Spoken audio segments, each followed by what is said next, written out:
Mu mwezi gw'omunaana twakulaga omwana ow'emyaka 13 Liz Mitchell Kavuma eyali tasobola kuwangaala awatali mukka ogussibwa oba oxygen oluvannyuma lw'amawuggwe ge okufuna obuvune obwava ku kugemebwa ssenyiga omukambwe oba COVID. Mu kiseera ekyo bazadde ba Kavuma baali banoonya $50,000 egya ddoola okusobola okutaasa obulamu bwa muwala waabwe wabula ekitaasoboka.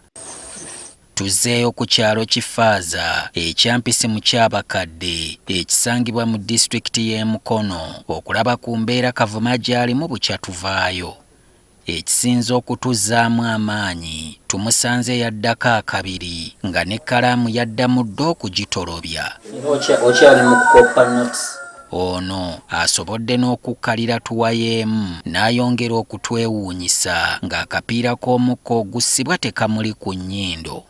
Ennaku zino eno nateereramuko sobola okubeerawo kumala eddakiika nga 2 nga siri ku oxygen. Kavuma yaddayo ne ku ssomero nga yasobodde n'okuyita ebibuuzo bya siniya ey'okubiri n'abikubira waggulu. Njagala nziremu nkompitinge nabo nga we nnali kubeera nazzeeyo ku ssomero ne nkola ebibuuzo era nga nasobodde okuyita ne bampromotinga okugenda mu senior theory. Kavuma yali muwala eyeenyigira mu mizannyo egitali gimu, amazina ne katemba, wabula bino byonna yabifuuye mu ng'ombe. Sisuubira nti nsobola okuddamu okuzannya nga basketball kuba yeetaaga amaanyi, okudduka kungi, amaanyi mangi.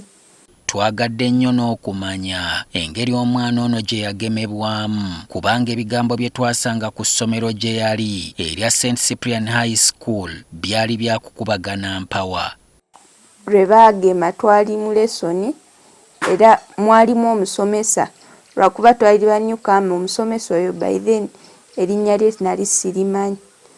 N'atubala kuba teyayagala ku disorganizinga lesoni ye. N'atubala abaana ng'atubala 5 n'atugamba tufulume tugende batugemera muyambalira nange ne tugenda. Bakira twebuuza engeri Kavuma ono gy'asobola okubeerawo olunaku lwonna ku ssomero nga talina sirinda ze za oxygen ze twamusanga nazo ku luli. Tukitegedde nti abalabi ba NTV bangi bwe baalaba emboozi ye buli omu yakola kyasobola mu busobozi bwe okufuba okulaba ng'ataasa obulamu bw'omwana ono. Omuntu omu gwe tutegeddeko erya Kimera yamugulira ekyuma kino ekikozesa amasannyalaze okwesundira omukka gwakyo era bazadde ba Liz ne bawona okumaliranga ensimbi mu kugula oxygen. Nga sirinda eggwako n'olwanagana nayo tetubimanyi naye kati neweggwako omuteeka kano nga bw'okyusa wali naye nga tetukyazikozesa nnyo nnyo. Ate waliwo n'omusumba Peter Sewakiryanga eyakwata ddoola 3,000 nga bwe bukadde bweza kuno 10 n'agenda mu ggwanga lya America n'amugulira akuuma akalala akakozesa eryanda okwesundira omukka naye nga kakuweeka ku mugongo. Kano ke kamuyamba ennyo okudda ku ssomero. Twamujjukira buli mu kutambula atufulumya era buli busirinda naye kati atambula ne kano. Mbeebaza bonna abannyambyeko mu ngeri ez'enjawulo, abaleese ssente, abatuwadde eddagala, oxygen, bonna. Neebaza ne NTV okusobola okutuusa eddoboozi lyange eyo gye sanditutuusizza. Wabula ebyuma bino biriko okusoomooza.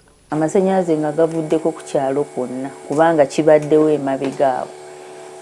Transformers ayonooneka ne gavaako nga newonoonyawo mpozi ng'ovuze n'ogenda like gayaaza n'okyajingira eyo.